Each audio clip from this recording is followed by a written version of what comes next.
بسم اللہ الرحمن الرحیم الحمدللہ رب العالمین والصلاة والسلام علی رسولہ الکریم اما بعد۔ آج بتاریخ 24 مئی سن 2021 گروپ سوال شیخ مختار حفظہ اللہ سے جوابات سیریز SSMS 455 نشر ہونے جا رہی ہے۔ امید کے بغور سماعت فرمائیں گے۔ گروپ نمبر 4 کے سوالات شیخ محترم پہلا سوال ہے، جیسے کہ ایک سوال اس سے پہلے بھی گزرا تھا کہ غیر مسلم کی لاشوں کو لے کر، تو یہاں پر اس میں ایک تفصیل لوگ پوچھتے ہیں کہ شیخ محترم آپ نے اس کی اجازت تو نہیں دی تھی، لیکن کیا غیر مسلم کو قریب کرنے کے لیے تالیف قلب سمجھ لے جائے، یا اسلام کا اخوت والا جو پیغام ہے اس کو سمجھانے کے لیے یہ کام کیا جا سکتا ہے یا نہیں کیا جا سکتا؟ دیکھیے، یہ مسئلہ اہل علم کے نزدیک مختلف ہی ہے۔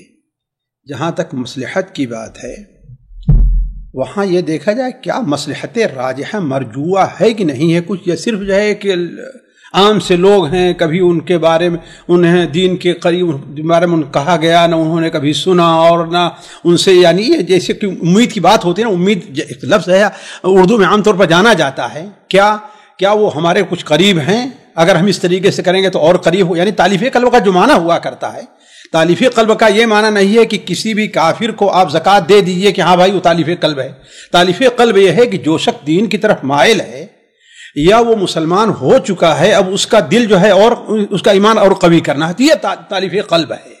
تو اگر کچھ ایسا گروہ ہے، کوئی ایسا شخص ہے جس کے بارے میں معلوم ہے کہ ہاں بھائی وہ ایمان کے بہت قریب ہے، ایمان لانے کے بالکل قریب ہو گیا ہے، اب اس کے لیے ہو تو چلو وہاں پر ایک گنجائش ہو سکتی ہے، لیکن اسی حد تک ہوگی کہ وہاں تک پہنچانے تک نہ، یہ کہ جو ہے اس کو جلانے وغیرہ کے جو رسوم ہے اس کے اندر چلے۔ صرف دفن کرنا، گاڑ دینا الگ مسئلہ ہے، لیکن جلانے وغیرہ جو رسوم جس سے غلط عقائد جو ہے منسلک ہوں، اس لیے کہ ان کا کچھ عقیدہ ایسا ہو جلاتے، اسی لیے تو ہے نا کہ ہاں بھائی وہ پاک ہو جائیں گے اور اس طریقے سے وہ ان کا پوتر ہو جائیں گے اور ان کا جو ہے مکتی ہو جائے گی، یہی تو مسئلہ ہے، عقیدہ ہے نا کچھ۔ ظاہر بات تو ہمیں اس میں شریک نہیں ہونا ہے، لیکن ایک ان کے ساتھ جانے یا اس کو وہاں پر پہنچانے جیسا ہوتا ہے نا، اس قسم کے باتیں جہاں پر ہوں، لیکن وہ اسی صورت میں ہے جہاں کیا ہے فائدہ مرجوع ہو، صرف ایک امید کے طور پر نہیں، جیسے کسی کے بارے میں معلوم نہیں کہ ہاں بھائی ایک کا کیا خیالات ہے، تو اسی صورت میں نہیں ہوگا۔ جی یعنی جو لے کر جانے کا جو مسئلہ ہے، وین میں لے کر جانا یا وہاں سے اٹھا کر رکھنا اور لکڑیوں پہ رکھنا، یہ ساری چیزیں یہاں تک اس کی لکڑیوں وغیرہ پر بھی کچھ رکھنا نہیں ہے، ہم اس کے گھاٹ تک پہنچا دیں، اتار کے نیچے رکھ دیں، بس ہم جانتے ہیں۔ لکڑیوں پر رکھنا گویا کہ ہم ایک قسم کی شرکت کر رہے ہیں اس عمل میں، خود ہی آپ سوچیں، لکڑیوں پر رکھ دینا اس کا معنی کیا ہے؟ ہو کیا رہا ہے آج کل، مثال کے طور پر ایک ہمارے محلے کا ایک غیر مسلم ہے، اس کے گھر کی لاش ہے، وہاں ان کے جو ساتھی ہیں، ان کے جو رشتہ دار ہیں، کورونا کی وجہ سے کوئی اس کے قریب آتا نہیں ہے اور نہ کوئی ہاتھ لگاتا ہے، لہذا اب وہ ٹھہرا محلے کے اندر اکیلا، تو اب چند نوجوان اس کی مدد کو آگے پہنچتے ہیں، تو اس سچویشن کے اندر کیا ماحول بن رہا ہے؟ دیکھیے، وہی ہم نے کہا کہ وہاں مصلحت اولا تو گورنمنٹ جو ہے ان سے کنٹیکٹ کریں، یہ نہیں کہ ہم پہلے ہی جا کر کے اپنی خدمتیں پیش کر دیں، ہے کہ نہیں ہے؟ پولیس ہے، گورنمنٹ ہے، وہ ادارہ ہے، وہاں کریں۔ جب کوئی نہیں ہے، خطرہ یہ ہے کہ اس کی بدبو سے ہم لوگ متاثر ہوں گے، تو ٹھیک ہے، اسے اٹھا کے جا کے وہاں پر رکھ کے چلے آئیں ان کے گھاٹ پر، اب اس کے ساتھ جو کچھ کرنا ہے وہ کریں۔ جی کیونکہ آگ لگانے کے لیے تو کوئی بھی ایک آدمی کافی ہو جاتا ہے، لیکن لاش کو اس لکڑی کے تختے تک پہنچانے کے لیے بھائی وہاں پر بہت لوگ ہیں کہ نہیں ہیں، اور ایک ہی آدمی نہیں رہتا ہے وہاں پر، جو جلانے والے ہیں ان کی بھی اپنی ایک ٹیم ہو، ان کی ذمہ داری، ہماری ذمہ داری اب نہیں ہے۔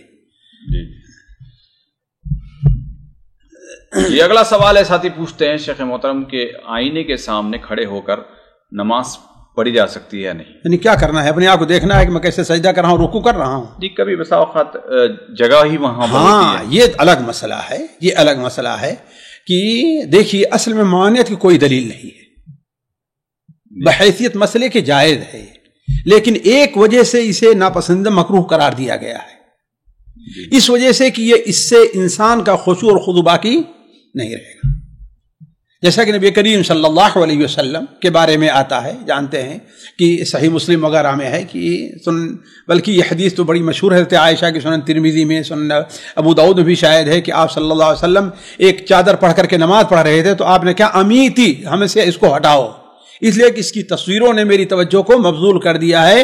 اذهبوا الى ابی جہم فاتوا بانبجانیت ابی جہم، ابو جہم کی جو انبجانی چادر پہلے میرے پاس تھی وہی لا کر کے مجھے دے دو۔ تو ایک جو کپڑا انسان پہنا ہو اس کے نقش و نگار انسان کو زیادہ متوجہ کریں گے کہ شیشے میں ہے تو متوجہ زیادہ ہوگا، ہے کہ نہیں ہے؟ لہذا جو ہے وہ چیز جو ہے یقیناً ناپسندیدہ ہوگی. لیکن ایک کسی کے سامنے مجبوری ہو گئی، اب جگہ ہی نہیں مل رہی ہے، یا اپنے کمرے کے اندر ایسی صورتحال پیدا ہو گئی ہے کہ مثلا ادھر کوئی سو رہا ادھر کوئی سو رہا ہے، اب ہر وقت جگہ مناسب نہیں رہا کرتا ہے، بچے ہیں، عورتیں ہیں، کوئی بھی ہیں، تو اب اگر ایسی جگہ پڑ گئے تو انسان کوشش کرے اور سوچے کہ اپنی توجہ کو چاہے آنکھیں بند کر لے یا کس طریقے سے اس سے اپنے آپ کو بچائے رکھے. کسی گھر میں اگر مناسب جگہ وہی ہو اور اس بندے کو اس چیز کی عادت بھی پڑ چکی ہو تو اس کے آسان ہے، ایک کپڑا ڈالنا ہے، اس اوپر کپڑا ڈال دیں. آپ لوگ آسان کو مشکل بنا دیتے ہیں. یعنی ایک شیشے کے اوپر آسان ہے، جب اس کو وہیں پر نماز پڑھنی پڑ رہی ہے برابر، ہے کہ نہیں ہے؟ تو ٹھیک ہے، ایک کپڑا آسانی سے اس کے لیے ڈال دے، ختم ہو گئی بات. یعنی اگر بھلے سے اس کی توجہ اس کی طرف نہیں جا رہی، کون کہتا ہے توجہ نہیں؟ اللہ کے رسول توجہ بڑھ، صاحب کی توجہ نہیں بیٹھے گی. نہیں تو وہ تو کبھی کبھی ایک مرتبہ نیا کپڑا آ سکتا ہے، لیکن یہ تو ہمیشہ رہنے والا ہے. میں تو کہہ رہا ہوں ہمیشہ. اللہ کے رسول نے یہ نہیں کہا آج پہلی بار ہے ٹھیک ہے، اب آئندہ جو ہے ہماری توجہ نہیں مبذول ہوگی. یہ تو آپ نے نہیں کہا نا کہ ہم اس کو پہلے رہیں گے. یہ انسان کی فطرت ہے کہ ہمیشہ اس کی توجہ ادھر مبذول ہوگی، سامنے ہے، یا سامنے ہمیشہ آنکھیں بند کر کے نماز پڑھے. لیکن یہ کون سی مشکل چیز، ایک پردہ اس کے اوپر ڈال دے. ڈالنا چاہیے، بالکل چاہیے، صرف ڈالنا ہی چاہیے. آپ لوگ بھی مشکل آسان کو بالکل مشکل بنا دیتے ہیں سوال کر کے. آپ لوگ پھر بھی وہ ایک ڈیوٹی جو ہوگی اس سے کام ہو گیا ہے. کون سا کام ہو گیا بھائی؟ جتنی دیر میں آپ خبریں دیکھتے ہیں موبائل میں، اس سے آسان کام وہ ہے. آپ کی چائے بنانے سے آسان کام وہ ہے. یعنی مطلب اگر ہے تو پھر ضروری ہے، تو پھر چاہے وہ آسان ہو یا مشکل ہو تب تو کرنا ہی پڑے گا. نہیں دیکھیے، لیکن شریعت کی روح یہ ہے کہ ایسا نہیں ہونا چاہیے. جیسا کہ آپ جانتے ہیں کوئی بھی چیز، اسی لیے بعض حدیثیں جو ان پر اگرچہ کلام ہے، جو بات کرنے والے ہیں ان کے سامنے نماز پڑھنے سے کیوں منع کیا گیا؟ ان کو سامنے کر کے کیوں؟ اس لیے کہ بات کر رہے ہیں تمہاری توجہ ادھر. تو ہر وہ چیز جو انسان کے نماز کے خشوع اور خضوع کے اندر حائل ہوتی ہے، اس چیز سے انسان کو بچنا ہے. جی اگلا سوال ہے، ساتھی پوچھتے ہیں کہ کھڑے ہو کر وضو کرنے کی کوئی ممانعت ہے یا کوئی مکروہت کراہت وغیرہ پائی جاتی شریعت میں؟ بھائی دیکھیے، میری نظر میں تو کوئی ایسی حدیث نہیں جس میں منع کیا گیا ہے. البتہ یہ چیز انسان کے سہولت کے اوپر دیکھی جائے گی. انسان کو سہولت کس میں ہے، کھڑے ہو کے وضو کرنے میں ہے یا بیٹھ کر کے وضو کرنے میں ہے. لیکن جہاں تک اس موضوع کا تعلق ہے کہ آپ اگر ان حدیث کو دیکھیں تو نبی کریم صلی اللہ علیہ وسلم جو وضو کرنے کا جو طریقہ، چاہے حضرت علی رضی اللہ تعالیٰ عنہ نے یا حضرت عثمان غنی رضی اللہ عنہ نے نقل کیا ہے، تو اس میں نبی کریم صلی اللہ علیہ وسلم کے بیٹھ ہی کر کے وضو کرنے کا تذکرہ ملتا ہے. کسی بھی حدیث مجھے یاد نہیں ہے واللہ عالم کہ آپ صلی اللہ علیہ وسلم نے کبھی کھڑے ہو کر کے آپ صلی اللہ علیہ وسلم نے وضو کیا ہو. مطلب اس دور میں وہ طریقہ بھی میرے خیال سے رائج نہیں تھا. یہی کہنے کا مطلب ہے کہ ایسی کوئی چیز ممانعت وارد نہیں ہے. وہ رائج بھی نہیں تھا اور ممانعت بھی وارد نہیں، تو اصل چیز کیوں جواز ہوگی؟ اس کا مطلب فضیلت آئے گی کیا وہاں پر بیٹھ کر وضو کرنے کی؟ کوئی نہیں، فضیلت اس صورت میں ہوتی کہ اگر اس کی کوئی فضیلت بیان کی گئی ہوتی، کوئی اہمیت بیان کی گئی ہوتی. یعنی ایک معنوں میں کھڑے ہو کر کرنا اور بیٹھ کر کرنا دونوں ایک ہی چیز ہے. انشاءاللہ دونوں برابر ہے. جی اگلا سوال ہے، ساتھی پوچھتے ہیں کہ کیا والد کے انتقال کے بعد ماں کی زندگی تک وراثت کی تقسیم کو تاخیر کرنا جائز ہے یا نہیں؟ بھائی دیکھیے، اصل یہ ہے کہ انسان کے انتقال کے بعد اس کی وراثت تقسیم ہونی چاہیے، لیکن بغیر کسی دباؤ کے. سارے بھائی اگر اسی پر متفق ہیں کہ ٹھیک ہے والد صاحب گئے، ابھی ہماری امی ہیں، ہماری امی ہی تو ہے نا، اب ان کی زندگی میں جو ہے ہم لوگ کیوں اپنا جو ہے باتیں، یہ گھر ہے اسی میں امی رہ رہی ہیں، یہ ہے، ان کے انتقال کے بعد ہم دیکھیں کہ تو اگر ہر ایک کی رضامندی سے ہے تو کوئی وجہ ممانعت نہیں ہے. جی اگلا سوال ہے، ساتھی پوچھتے ہیں کہ باتھ روم میں یعنی نہاتے ہوئے یعنی مکمل برہنہ ہونا اور اسی طریقے سے اسی حالت میں وضو کرنے کا کیا حکم ہے؟ کوئی حرجہ نہیں ہے. صحیح بخاری میں حضرت ایوب علیہ السلام کے واقعے کا ذکر ہے، اور بعض حدیث ہیں نبی کریم صلی اللہ علیہ وسلم سے جو وارد ہیں ان سے بھی اہل علم نے استدلال کیا ہے کہ آپ صلی اللہ علیہ وسلم برہنہ ہے کہ نہیں ہے، تو کوئی وجہ ممانعت نہیں ہے. یہ ہے کہ ظاہر بات ہے سطر کو چھپائے جتنا رہے وہی زیادہ بہتر ہے. جی اگلا سوال ساتھی پوچھتے ہیں کہ جہری نماز اگر کوئی شخص اکیلا پڑھ رہا ہو تو کیا اسے جہرن پڑھنا چاہیے؟ اور اسی طریقے سے اس میں اگلے سوال کرتے ہیں کہ اگر کوئی شخص اکیلا پڑھ رہا ہو اور ایک رکعت اس کی مکمل ہو گئی ہو تو دوسرا شخص وہاں پر شامل ہو سکتا ہے اس کے ساتھ جماعت بنا کر؟ یعنی پہلا سوال یہ ہے کیا اکیلے آدمی ہے تو جہری نماز کو سرن پڑھے یا جہری پڑھے؟ جی اسے اختیار ہے چاہے وہ سرن پڑھے یا جہرن پڑھے، لیکن بہتر یہی معلوم ہوتا ہے کہ جہرن پڑھے، اس لیے کہ اصل کیا ہے وہ جہری ہے، اصل وہ جہری ہے، لیکن جہر یہ صرف ایک سنت ہے، وجوب میں سے نہیں ہے، صرف آپ صلی اللہ علیہ وسلم کا عمل ہے، کوئی اس کی تاکید نہیں ہے، لہذا اس کی وجہ سے کوئی اس کے اوپر یعنی سجدہ سہو یا دوسری چیزوں کو حکم نہیں لگ سکتا ہے، لگے گا، اس لیے کہ آپ نے کہیں کسی میں یہ حکم نہیں کہ آپ نے کہا کہ اس میں جہریں پڑھو، صرف آپ صلی اللہ علیہ وسلم کا ایک عمل ہے، اور مجرد عمل جو ہوتا ہے وہ وجوب یا تاکید کے اوپر دلیل نہیں کرتا، تو آپ صلی اللہ علیہ وسلم کا عمل یعنی وہ تو اس صورت میں جب جماعت سے ہو لیکن تنہا ہے تو اس کو اختیار ہے، اب وہ یہ دیکھے کہ اس کا اصل چیز دیکھنا چاہیے کہ نماز کی روح کس چیز میں باقی ہے، اس کے لیے کس میں باقی رہتے اس کے اوپر عمل کر لے، اور دوسرا مسئلہ جو ہے کہ اگر وہ پڑھ رہا ہے دوسرا آدمی اس کے ساتھ آ جائے شریک ہو جائے تو ٹھیک ہے، اب تک اکیلے کی نیت کی وہ نیت کر لے کہ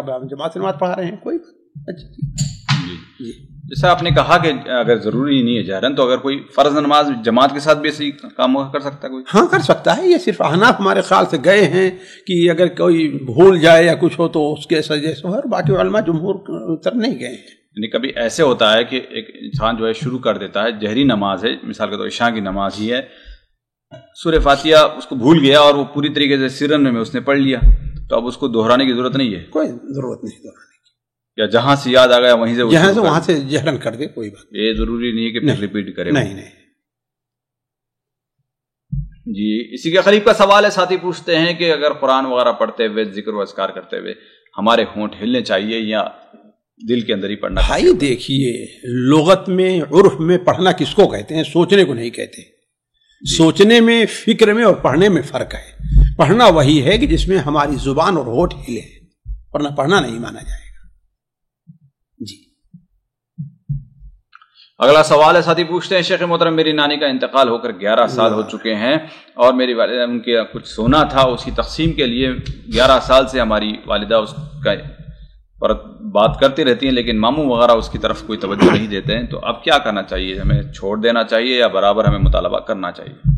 دیکھیے، اگر آپ لوگ اللہ کے لیے اور اپنے رشتے کو باقی رہنے کے لیے ان کے اوپر حجت قائم کر دی کہ ہاں بھائی تقسیم ہونا چاہیے، اب اگر وہ تقسیم نہیں کر رہے ہیں تو آپ لوگ اللہ تعالیٰ کے لیے صبر کر لیں تو اچھی چیز ہے نا، لیکن اگر آپ صبر نہیں کریں تو آپ لوگوں کا اختیار ہے کہ زور دیں ان کے اوپر، کیس کریں، یہ سارا اختیار آپ کو حاصل ہے، لیکن ظاہر بات یہ اختیار آپ کی والدہ کی موجودگی میں والدہ ہی کو ہے، آپ کو نہیں ہے، والدہ کی موجود ان کے وکیل بن کر کے ان کے نائب بن کر کے تو آپ کر سکتے ہیں، ہے کہ نہیں، لیکن یہ کہ صرف آپ ہی فوراً آگے بڑھ کر کے والدہ شرما رہی ہیں اور نہیں بھی چاہتی ہیں تو آپ لوگ بڑھیں، ہدایت جائز نہیں ہے، اس لیے کہ آپ کا حق نہیں ہے، وہ کس کا حق ہے؟ وہ آپ کی والدہ کا ہے، تو آپ کی والدہ جو ہے اپنے بھائیوں کو دل کی اتنی خوشی کے ساتھ، اور یہ کہ ہم نے ایک بار کہہ دیا 2 بار کہہ دیا نہیں دیتے ہیں تو جائیں، کوئی اس کی وجہ سے ہماری دنیا نہیں لٹ جائے گی، ہے کہ نہیں ہے، تو یہ ایک اچھی چیز ہے، وَلَمَنْ صَبَرَ وَغَفَرَ فَإِنَّ ذَلِكَ مِنْ عَزْمِ الْأُمُورِ۔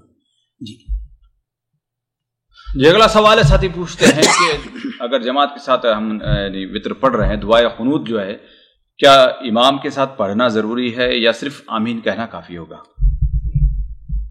پڑھنا ضروری نہیں بلکہ پڑھنا نہیں ہے، اگر آمین جہرن کر رہا ہے تو، اگر امام جہرن پڑھ رہا ہے تو ہمیں پڑھنا نہیں ہے۔ اچھا جی، صرف کیا کہنا ہے؟ ہمیں آمین کہنا ہے۔ جی تو یہی فارمولا جو لوگ سورۃ الفاتحہ کے دیکھیے فارمولہ یہ غلط ہے، اس لیے کہ اللہ کے رسول نے اس کی تاکید لا تقرؤ الا بفاتحۃ الکتاب کہہ دیا ہے، کیا وہاں بھی کہا ہے آپ نے کہ تم بھی پڑھا کرو؟ وہاں نہیں، اللہ کے رسول قنوت کرتے تھے، صحابہ کرام آمین بولتے تھے۔ جی اگلا سوال ہے، ساتھی پوچھتے ہیں شیخ محترم میرے والد صاحب کا انتقال ہو گیا ہے، میں نے ان کے ساتھ اگر ان کی زندگی میں بدتمیزی یا زبردستی یا جو بھی کی ہو تو اس کی معافی یا اس کی تلافی کیسے ہو سکتی ہے؟ اس کی معافی تلافی کے لیے کہ آپ جو ہے ان کے لیے کثرت سے استغفار کریں اور اللہ تبارک و تعالیٰ کے حضور توبہ کریں، اللہ تعالیٰ سے رو کر کے گڑا کر کے کہ اللہ تعالیٰ مجھ سے غلطی ہوئی، معاف کر دیں۔ جی تو اللہ تعالیٰ فرماتا ہے وَإِنِّي لَغَفَّارٌ لِمَن تَابَ وآمن وعمل صالحا ثم اهتدى. جی اگلا سوال ہے، ساتھی پوچھتے ہیں، یہی ساتھی ہیں، ان کا اگلا مکمل تفصیل سے سوال کرتے ہیں کہ ان کے والد جو ہے یعنی بریلوی مکتب فکر سے تعلق رکھتے تھے اور یعنی پورے اسی میں تھے، لیکن زندگی کے آخری ایام میں انہوں نے اہل حدیث علماء اکرام کو سننا شروع کیا تھا. الحمدللہ. تو وہ سنتے تھے اور اس کے اوپر کوئی تنقید بھی نہیں کرتے تھے. تو کیا ان کا یہ سننا، کیا ہم حسن ظن رکھتے ہیں حسن خاتمہ کا؟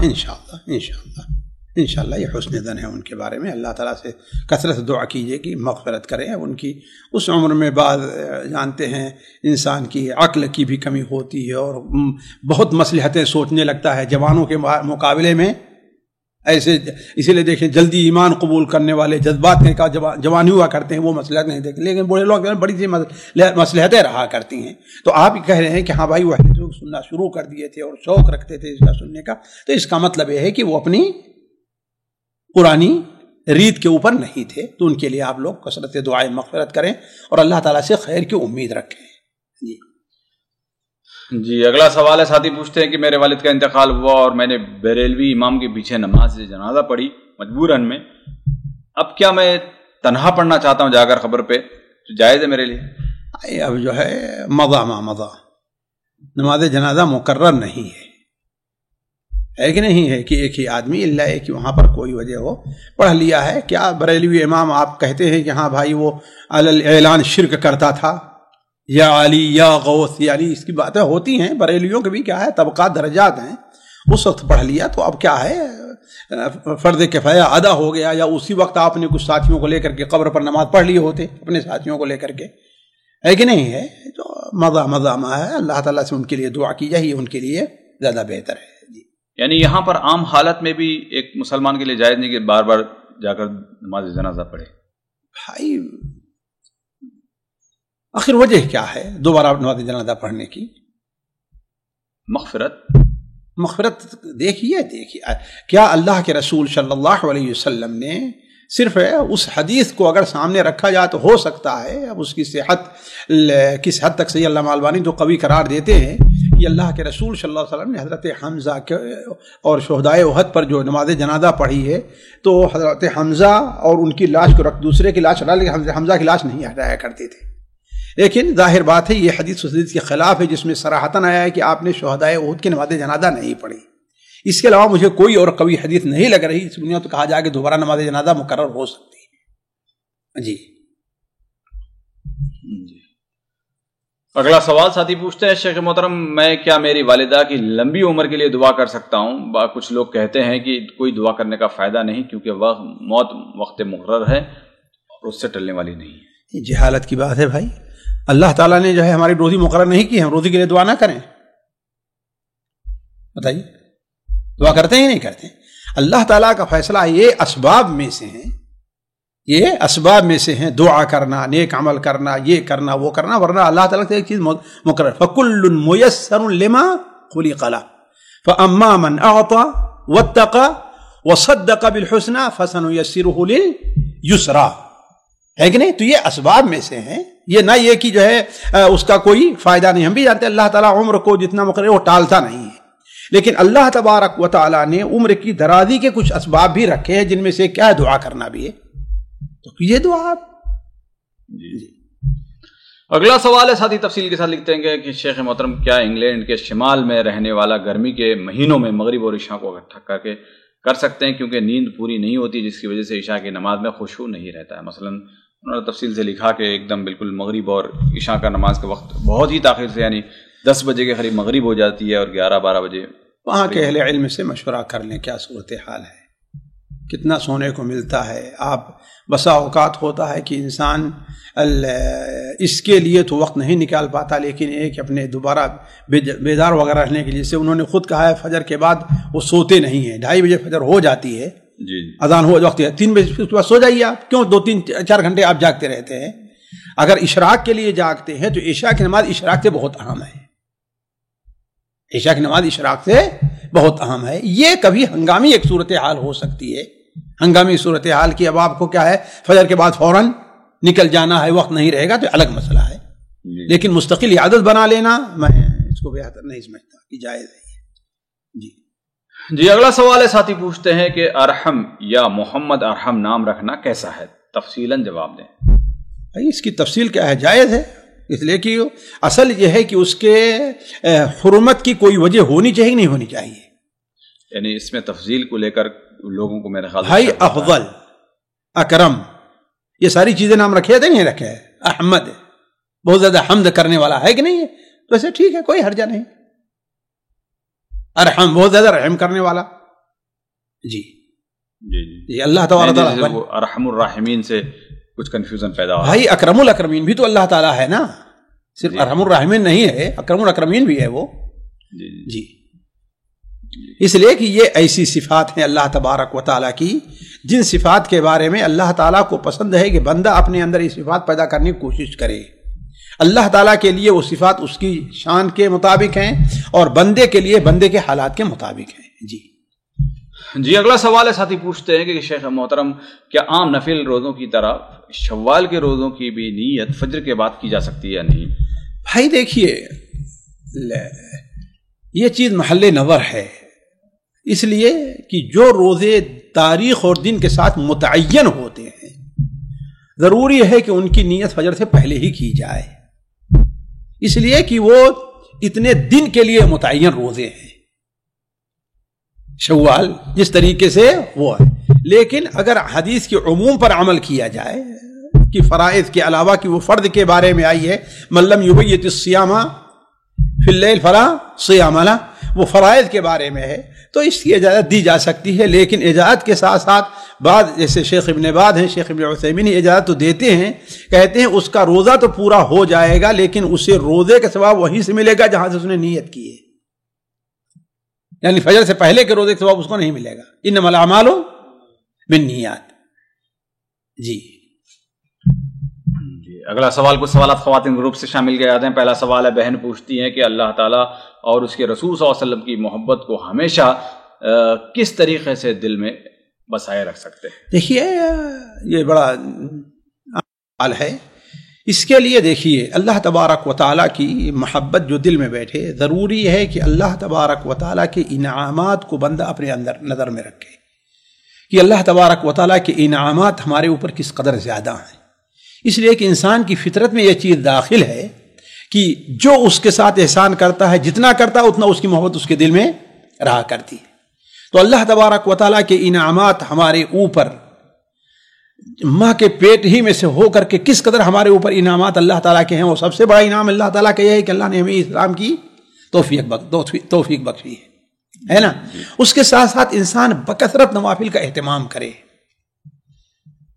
جیسے کہ صحیح بخاری میں حضرت ابو ہریرہ کی روایت ہے کہ لا يزال عبدي يتقرب علي بالنوافل حتى احبه فاذا احببته كنت سمعه الذي يسمع به۔ تو گویا کہ کثرت سے نفل نماز پڑھنا یہ اللہ تعالیٰ کی محبت کی ایک چیز ہے۔ اسی طریقے سے بندہ اللہ تبارک و تعالیٰ سے اپنی محبت یا ایسے عمل کرنے کی توفیق کی دعا کرتا رہے جو اسے اللہ تعالیٰ کی محبت تک پہنچا دے، جو اسے اللہ تعالیٰ کی محبت تک پہنچا دے، جیسا کہ وہ حدیث ملأ اعلیٰ کے اندر ہے کہ اللہم انی اسألک حبک وحب من یحبک وحب عمل یقربنی الی حبک۔ اور اگر ہمارے بھائی یہ عربی جانتے ہیں تو امام القیم رحمہ اللہ کے ایک بہترین سا رسالہ ہے الاسباب العشر الموجبۃ لمحبۃ اللہ، اس کو جو ہے کا مطالعہ کر لیں۔ اسی طریقے سے نبی کریم صلی اللہ علیہ وسلم کی محبت کے لیے آپ صلی اللہ علیہ وسلم کی سیرت کا مطالعہ بہت ضروری ہے۔ آپ کے اوپر درود شریف کو اپنا انسان زندگی کا ایک معمول بنا لے۔ آپ صلی اللہ علیہ وسلم کی وجہ سے اللہ تعالیٰ نے ہمیں اور آپ کو کس قدر انعامات سے نوازا ہے اس کے اوپر انسان توجہ دے۔ آپ صلی اللہ علیہ وسلم ہمارے لیے کس قدر ہماری مصلحت کے لیے، ہمارے آرام کے لیے، ہمیں اللہ تعالیٰ کے قریب کس قدر اللہ کی طرف پریشان رہا، اس کے اوپر انسان نظر کرے۔ تو یہ ساری چیزیں انسان کو اللہ تعالیٰ کے اور اس کے رسول کی محبت اس کے محبت کے جو اسباب ہیں وہ یہ چیزیں بن سکتی ہیں۔ جی اگلا سوال بہن پوچھتی ہیں، شیخ محترم سجدہ تلاوت فرض نماز میں ضروری ہے یا نہیں؟ اگر نہ پڑھیں تو کوئی گناہ ہوگا؟ یعنی پڑھیں، سجدہ نہ پڑھیں یا سجدے کی آیت نہ پڑھیں؟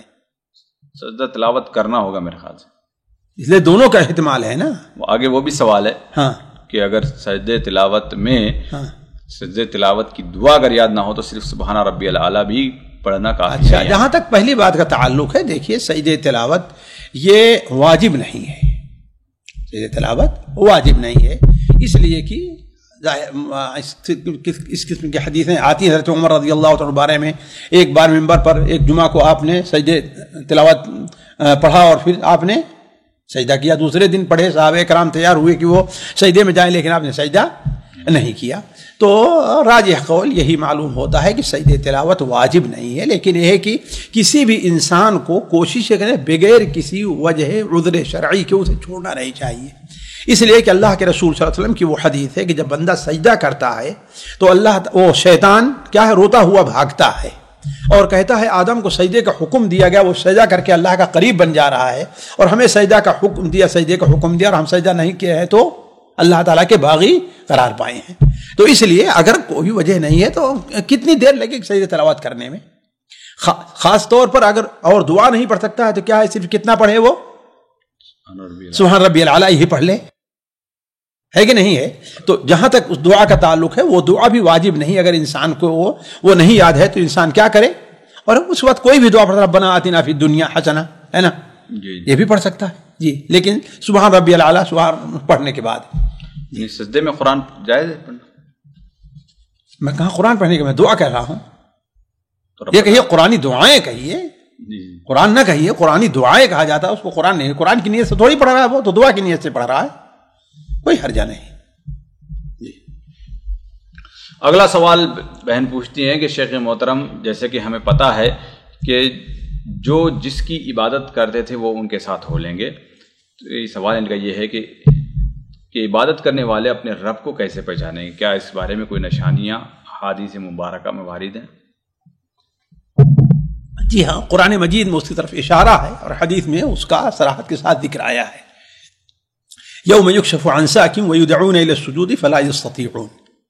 نبی کریم صلی اللہ علیہ وسلم کی وہ حدیث، طویل حدیث جو صحیح مسلم وغیرہ میں حضرت ابو سعید خدری ہے، شاید حضرت ابو ذر کی ہے یا حضرت ابو سعید خدری کی ہے، واللہ اعلم، انہی دونوں صحابی میں کسی سے ہے، کہ آپ صلی اللہ علیہ وسلم نے بیان فرمایا کہ جب اللہ تبارک و تعالی حشر کے میدان میں ایک اعلان ہوگا اللہ تعالیٰ کی طرف سے کہ ہر عابد اپنے معبود کے پیچھے ہو لے، ہر عابد اپنے معبود کے پیچھے ہو لے. تو جو سورج کی پوجا کرتا تھا اس کے ساتھ، جو چاند کی اس کے ساتھ، جو کسی درخت کی اس کے ساتھ، جو کسی قبر کی ہے کہ نہیں اس کے ساتھ ہو کر کے وہ اپنا راستہ لے لے گا. صرف رہ جائیں گے وہی لوگ جو صرف اللہ کی عبادت کیا کرتے تھے. تب اللہ تبارک و تعالیٰ لوگوں کے سامنے ایک ایسی صورت میں تشریف لے آئے گا جس صورت میں اللہ تعالیٰ لوگوں کا حساب نہیں لیا تھا. گویا یہ بالکل آخر کا مرحلہ ہوگا، حساب ہو جانے کے بعد، سوال ہو جانے کے بعد، نامہ اعمال کے تقسیم کے بعد، یعنی واللہ عالم، لیکن ایسا محسوس تھا کہ بالکل آخری مرحلہ ہوگا. تو اللہ تبارک و تعالیٰ ایسی صورت میں تشریف لے آئے گا جو صورت اس سے پہلے یعنی نہیں رہی ہوگی. تو اللہ تعالیٰ فرمائے گا کہ تم سب لوگ تو اپنے معبودوں کے پیچھے چلے گئے، تم کس کا انتظار کر رہے ہو؟ تو اللہ تعالیٰ وہ لوگ کہیں گے ہم اپنے رب کا انتظار کر رہے ہیں. تو اس وقت اللہ تعالیٰ ندا دینے والا ندا دے گا کہ ہاں، یہودیوں سے فرمائے کہ تم کس کا انتظار کر رہے ہو؟ کہیں گے ہم عزیر کے بیٹے، اللہ کے بیٹے عزیر کا انتظار کر رہے ہیں. نصارہ کس کا کہیں گے؟ ہم اللہ کے بیٹے. تو اس وقت کہا جائے گا کہ اللہ نے کسی کو اپنا بیٹا نہیں، تم جھوٹ بول رہے ہو. پھر شیطان حضرت عزیر کی شکل میں اور شیطان حضرت عیسیٰ کی شکل میں آئے گا، جس کی اتمام وہ لوگ کیا ہے جہنم میں جائے، موحد رہ جائیں گے. تب اللہ تعالیٰ فرمایا تب تم اس کا انتظار کر رہے ہو. تو کہا کہ ہم اپنے رب کا انتظار کر رہے ہیں. جب دنیا میں ہم لوگوں سے الگ رہے تو ہم آخرت میں بھی لوگوں سے الگ ہی اپنے رب کا انتظار کر رہے ہیں. تو اللہ تعالیٰ ہم تمہارے رب ہیں. کہے گا کہ نہیں ہمارے رب، لوگ کہیں گے نہیں ہمارے رب کی ایک نشانی ہے، جب وہ نشانی ظاہر ہوگی تو ہم اس کو پہچان لیں گے. تو کہا کہ وہ نشانی کیا ہے؟ کہا کہ ہمارے نبی بتایا ہے کہ وہ نشانی ساق کی ہے، یوم یکشف عن ساق. پھر اللہ تبارک و تعالی اپنے پڈلی مبارک کو ظاہر کرے گا. تو جو لوگ اس دنیا میں صدق دل سے خالص اللہ کے لیے سجدہ کرتے تھے وہ فوراً سجدے میں گر جائیں گے. رہ جائیں گے وہ لوگ جو ریا اور نمود جن کے اندر تھا، منافقین، وہ شرک بھی نہیں کرتے تھے اور